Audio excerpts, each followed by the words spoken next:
கர்த்தருடைய பரிசுத்த நாமத்திற்கு ஸ்தோத்திரம். இன்றைய நாளின் தியானத்திற்கென்று தெரிந்து கொள்ளப்பட்ட வேத வசனம் நீதிமொழிகளின் புத்தகம் 8ஆம் அதிகாரம் 35ஆம் வசனம். நீதிமொழிகள் 8:35. என்னை கண்டடைகிறவன் ஜீவனை கண்டடைகிறான், கர்த்தரிடத்தில் தயவையும் பெறுவான். For whoever finds me finds life and obtains the favor of the Lord. என்னை தேடி அடைவோர் வாழ்வடைவர், ஆண்டவரின் கருணை அவர்களுக்கு கிடைக்கும். ஆமென். இன்றைய தியான வசனத்தில் என்னை என்று சொல்லப்படுவது ஞானம்.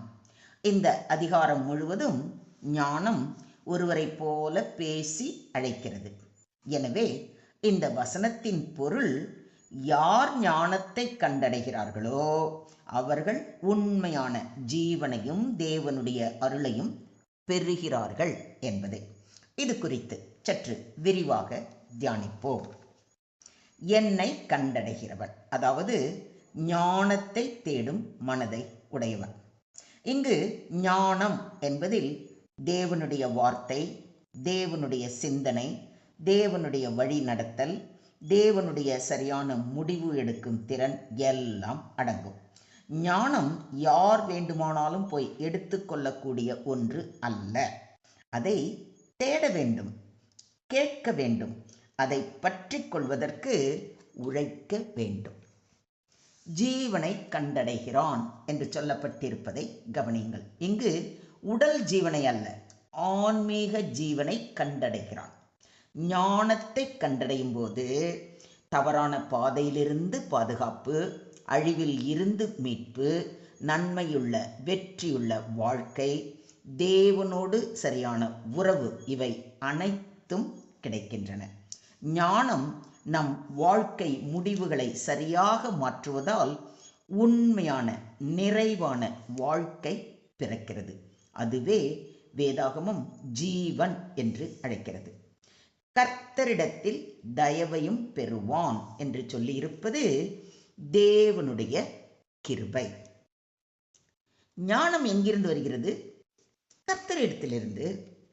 கர்த்தர் ஞானத்தை தருகிறார், அவர் வாயினின்று அறிவும் புத்தியும் வரும் என்று மிக தெளிவாக சாலமோன் ஞானி கூறுவதை நீதிமொழிகள் 2:6 வாசிக்கிறோம். எனவே ஞானத்தை கண்டடைந்தவர் தேவனுடைய கிருபை, தேவனின் பாதுகாப்பு, தேவனின் ஆசீர்வாதம், தேவன் வழிநடத்தும் சமாதானம் இவற்றை அனுபவிப்பார். ஞானம் தேவனின் மனதில் நம் மனதை ஒத்துப்போக செய்கிறது. அப்போது தேவன் நம் வாழ்க்கையில் தயவையும் நன்மையையும் வெளிப்படுத்துகிறார். இதை விசுவாசிக்கிறீங்களா? ஞானத்தை கண்டடைகிற மனுஷனும் புத்தியை சம்பாதிக்கிற மனுஷனும் பாக்கியவான்கள் என்று நீதிமொழிகள் 3:13 வாசிக்கிறோம். ஞானம் பொருளாதார செல்வத்தை விட உயர்ந்த சமாதானத்தையும் தேவனுடைய ஆசீர்வாதத்தையும் கொடுக்கும்.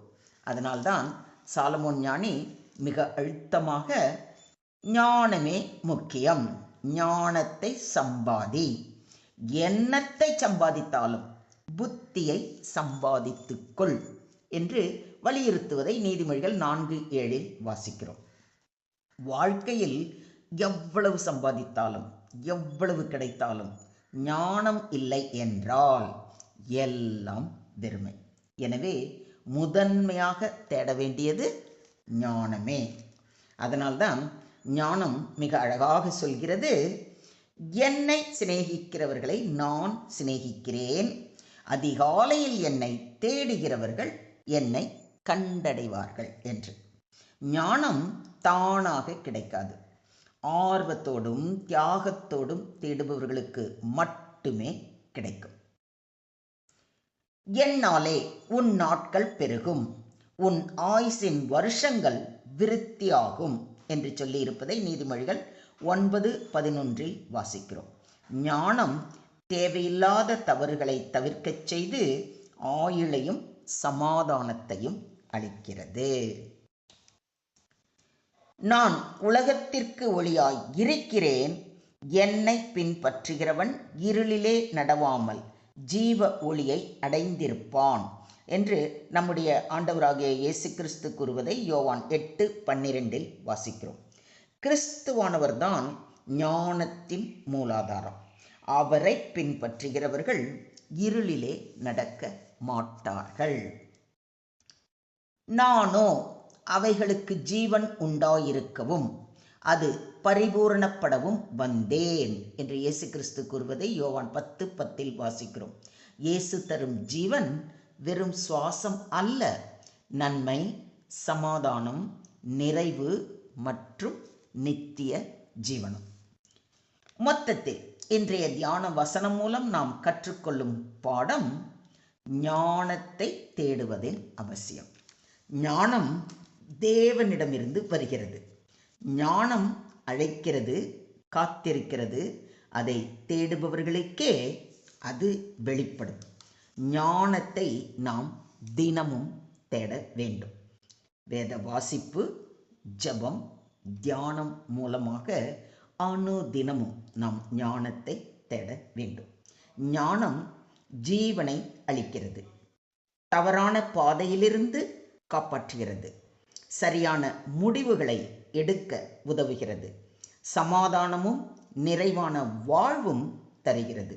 இயேசுவே உண்மையான ஞானம். ஞானம் இல்லாத வாழ்க்கை திசை தெரியாத பயணம். ஞானம் உள்ள வாழ்க்கை ஆசீர்வாதம் நிறைந்த பயணம். ஞானத்தினால் கர்த்தரின் தயவு கிடைக்கும். ஞானம் நம்மை தேவனின் வழியில் நடத்துகிறது. தேவனின் மனதை நம் மனதோடு ஒத்துப்போக செய்கிறது. கிருபை, பாதுகாப்பு, வெற்றி, சமாதானம் எல்லாம் சேரும். கர்த்தரிடத்தில் தயவு என்பது தேவனின் நெருக்கத்தையும் பரிவையும் குறிக்கும். ஞானத்தை எப்படி பெறுவது அப்படி யோசிச்சு பார்த்தீங்கன்னா, வேதத்தை தினமும் படித்து கீழ்ப்படிதல், ஜெபத்தில் ஞானத்தை கேட்டல், தேவனுக்கு பயந்து நடத்தல், தெய்வீக ஆலோசனையை கேட்டல், பாவத்திலிருந்து விலகி நடத்தல். இதையெல்லாம் செஞ்சால் ஆட்டோமேட்டிக்காக உங்களுக்கு என்ன வரும்? ஞானம் வரும். இதை விசுவாசிக்கிறீங்களா? Today's verse teaches that whoever finds God's wisdom finds true life. They also receive God's favor. Wisdom leads us to right decisions, peace, protection, and a blessed life. In the New Testament, Christ is the wisdom of God. So, finding Him is finding life and grace. சுருக்கமாக சொல்வதானால், யார் ஞானத்தை, அதாவது தேவனுடைய வார்த்தையையும் கிறிஸ்துவையும் கண்டடைகிறார்களோ அவர்கள் ஜீவனையும் கிருபையையும் ஆசீர்வாதத்தையும் பெறுகிறார்கள். ஆமென். ஸ்தோத்திரம் ஆண்டவரே, ஸ்தோத்திரம் கர்த்தாவே, ஸ்தோத்திரம் ஸ்தோத்திரம் ஸ்தோத்திரம். கர்த்தாவே, ஞானம் உங்களிடமிருந்து தான் வருகிறது என்பதை தெள்ள தெளிவாக உணர்ந்து கொள்ள கொடுத்த கிருபைக்காக நன்றி செலுத்துகிறோம். உமது ஞானத்தை கண்டடைவதற்கு எங்களை வழி நடத்தும். எங்கள் வாழ்க்கை முடிவுகளில் உமது வெளிச்சத்தை பொழிய வேண்டுகிறோம். உம்முடைய ஜீவனையும் உம்முடைய கிருபையையும் அனுபவிக்க எங்களை ஆசீர்வதியும். ஞானமில்லாமல் இழந்த ஆண்டுகளை மீட்டருளும். இயேசுவே, நீரே எங்கள் ஞானமும் சக்தியுமாய் இருந்து வழிநடத்த வேண்டுகிறோம். உமது வழியில் நாங்கள் நடக்க சமாதானமும் தெளிவும் அருள வேண்டுகிறோம். எங்கள் குடும்பத்தின் மேல் உமது தயவு நிறைந்து இருக்க கிருபை வேண்டி எங்களை முற்றிலுமாக தாழ்த்தி உம்முடைய கரங்களிலே எங்களை ஒப்பு கொடுக்கிறோம். நீங்க பொறுப்பெடுத்துக்கோங்க, நீங்க வழி நடத்துங்க. எல்லா துதியும் எல்லா கனமும் எல்லா மகிமையும் ஒருவருக்கே செலுத்துகிறோம். மீட்பர் இயேசுவின் மூலம் ஜெபம் கேளும் எங்கள் ஜீவனுள்ள தகப்பனே. ஆமென்.